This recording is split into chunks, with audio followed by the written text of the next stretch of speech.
من الشیطان الرجیم بسم اللہ الرحمن الرحیم لا اکراہ فی الدین قد تبین الرشد من الغی فمن یکفر بالطاغوت ویؤمن باللہ فقد استمسک بالعروۃ الوثقی لا انفصام لها واللہ سمیع علیم صدق اللہ العظیم۔ اس آیت مبارکہ کے دو پہلوؤں کا تذکرہ ماقبل ہو چکا ہے۔ اس آیت مبارکہ کا تیسرا پہلو ارشاد باری تعالیٰ ہوا کہ دین کے معاملہ میں زبردستی نہیں ہے۔ اب بعض لوگوں نے جہاد اسلام کو اس کے ساتھ جوڑ کر یہ اعتراض کیا کہ آپ کہتے ہیں کہ کسی کو زبردستی دین میں داخل نہیں کیا جا سکتا، لیکن اسلام کے اندر جو جہاد ہے اس میں بھی تو آپ قوت کا مظاہرہ کرتے ہیں، طاقت دکھاتے ہیں، علاقوں پہ قبضے کرتے ہیں اور ایک جبر ان پہ مسلط کرتے ہیں، تو پھر کس طرح سے آپ کہہ سکتے ہیں کہ دین کے معاملے میں کوئی جبر نہیں، جبکہ جہاد قتل و قتال جبر و استبداد کا دوسرا نام ہے۔ یہاں پر بات سیدھی ہے، اسلام کا جہاد چاہے دفاعی ہو چاہے اقدامی ہو، اس جہاد کے ذریعے سے کسی کو زبردستی اسلام میں داخل کرنا ہے ہی نہیں۔ اسلام کا جہاد اللہ رب العزت کی زمین پر اللہ کا نظام نافذ کرنا ہے، جبر اور ظلم کا خاتمہ کرنا ہے، نہ کہ وہاں بستیوں کو ویران کرنا ہے اور وہاں کے لوگوں کو زبردستی مسلمان کرنا ہے۔ اور اگر آپ جہاد کی شرائط کو دیکھیں تو کہیں پر بھی یہ آپ کو تذکرہ نہیں ملے گا کہ آپ جب کسی بستی میں داخل ہوں تو وہاں کے باشندوں کو جبراً کلمہ پڑھائیں، بلکہ جو تعلیمات اسلام ہے جہاد کے حوالے سے ان میں واضح نقطہ نظر یہ ہے کہ وہاں کے لوگوں کو، وہاں بستی والوں کو، علاقوں والوں کو اسلام بطور تبلیغ پیش کیا جائے گا، ایک تبلیغی حیثیت سے۔ اگر وہ قبول کر لیں تو بہت اچھی بات، اور اگر وہ قبول نہ کرے تو بطور ایک ذمی شہری کے ان کو اسلام کا تابع ہونا پڑے گا اپنے مذہب کی پابندی کرتے ہوئے۔ اور اسلام کی شرائط جہاد میں سے ہے کہ جب کسی علاقے پر جہاد کی صورت ہو جائے، عورتوں کو، بچوں کو، بوڑھوں کو، حتیٰ کہ ان کے مذہبی راہبوں کو جو وہاں پر عبادت ان کی انتظام کرتے ہیں ان کو چھیڑا نہیں جائے گا۔ اگر اسلام میں جبر ہوتا تو سب سے پہلے ان کے مذہبی پیشواؤں کو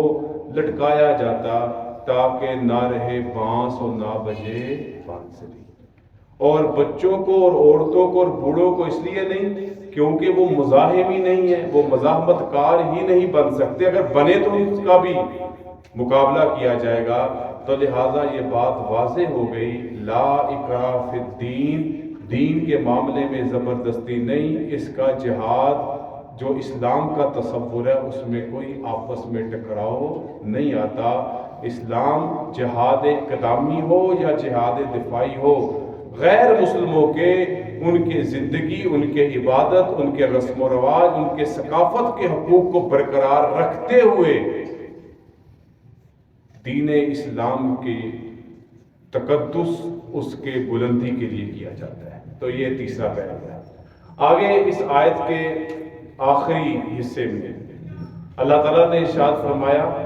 وَيُؤْمِن بِاللَّهِ فَقَدِ اسْتَمْسَكَ بِالْعُرْوَةِ الْوُثْقَىٰ، اور جو اللہ پر ایمان لائے تحقیق اس نے مضبوط کڑے کو پکڑ لیا، مضبوط حلقے کو پکڑ لیا، لَا انفصام لَهَا، جو ٹوٹنے والا نہیں۔ ایک تابعی ہے، مسجد نبوی میں بیٹھے ہوئے تھے، بیان کرتے ہیں اس کو تفسیر ابن کثیر نے اپنی تفسیر میں واقعے کو بیان کیا ہے، دیگر تفاسیر نے بھی بیان کیا ہے۔ وہ فرماتے ہیں کہ میں بیٹھا ہوا تھا، ایک شخص آیا، عمر رسیدہ تھا، اس نے 2 رکعت نماز پڑھی اور ایک طرف بیٹھ گیا، تھوڑی دیر بعد مسجد سے نکل گیا۔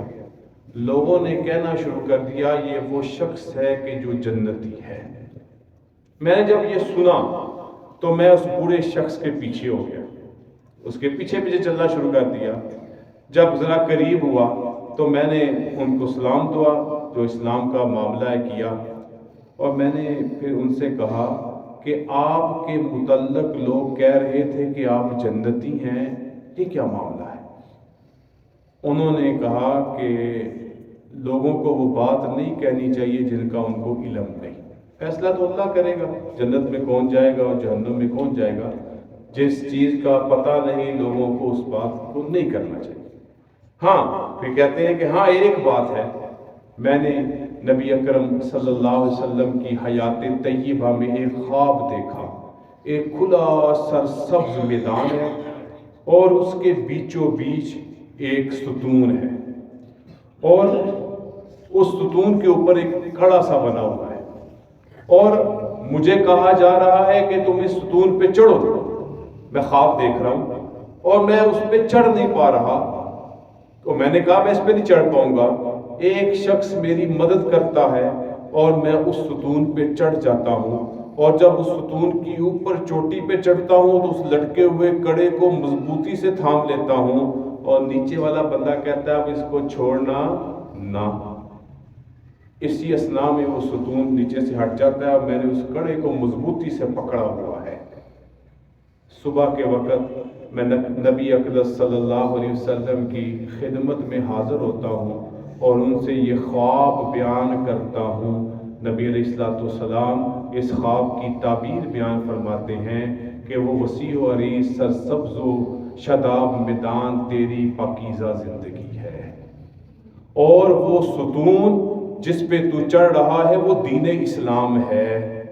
اور جو تو نے اس ستون پہ چڑھ کے اس گول حلقے کو کڑے کو مضبوطی سے تھام لیا ہے اور تو اس کو چھوڑ نہیں رہا۔ اور وہ فرماتے ہیں میں اسی بات میں بیدار بھی ہو گیا، تو اس کو چھوڑ نہیں رہا، یہ تیری اس بات کی دلیل ہے کہ تو ایمان کی زندگی پائے گا اور ایمان کے ساتھ ہی تیری موت بھی ہوگی۔ تو شاید لوگ اس وجہ سے مجھے کہتے ہیں کہ یہ شخص جنتی ہے۔ اور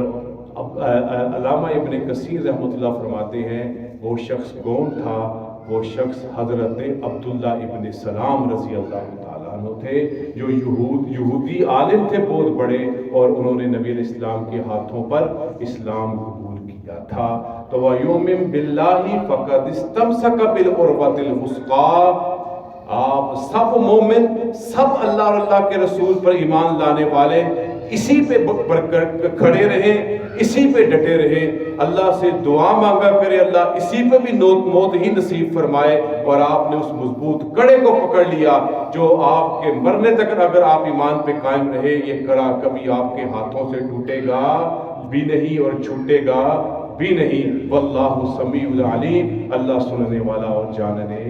والا ہے۔ اللہ تعالی ہم سب کو ایمان کی زندگی اور ایمان کی موت اعمال صالحہ کے ساتھ نصیب فرمائے۔ وآخر دعوانا الحمدللہ رب العالمین، الحمدللہ رب العالمین، والصلاة والسلام علی رسولہ الکریم۔ ربنا آتنا فی الدنیا حسنۃ وفی الآخرۃ حسنۃ وقنا عذاب النار، ربنا لا تزغ قلوبنا بعد إذ هديتنا وهب لنا من لدنک رحمۃ انک انت الوہاب۔ یا رب العالمین ہر قسم کے صغیرہ کبیرہ چھوٹے بڑے گناہوں کو معاف فرما۔ یا رب العالمین تو نے ایمان کی زندگی عطا فرمائی، یا اللہ ایمان کی موت بھی نصیب فرما۔ یا اللہ تو نے اپنے دین اسلام پر، اس کے اعمال صالحہ پر عمل کرنے کی کسی حد تک توفیق عطا فرمائی، مکمل یا اللہ ہمیں اعمال صالحہ کرنے کی توفیق عطا فرما، اخلاص نصیب فرما، اپنی بارگاہ میں قبول فرما۔ یا اللہ سب سے قیمتی چیز ایمان کی حفاظت کی توفیق نصیب فرما، جب تک زندہ ہیں ایمان پہ قائم فرما، اور جب ہماری موت ہو تو یا اللہ ایمان پر موت نصیب فرما، اور جب ہم اس دنیا سے رخصت ہو رہے ہوں ہماری زبانوں پہ یہ کلمہ جاری ہو لا الہ الا اللہ محمد الرسول اللہ وصلی اللہ تعالی علی خیر خلقہ محمد وعلی آلہ واصحابہ اجمعین برحمتک یا ارحم الراحمین.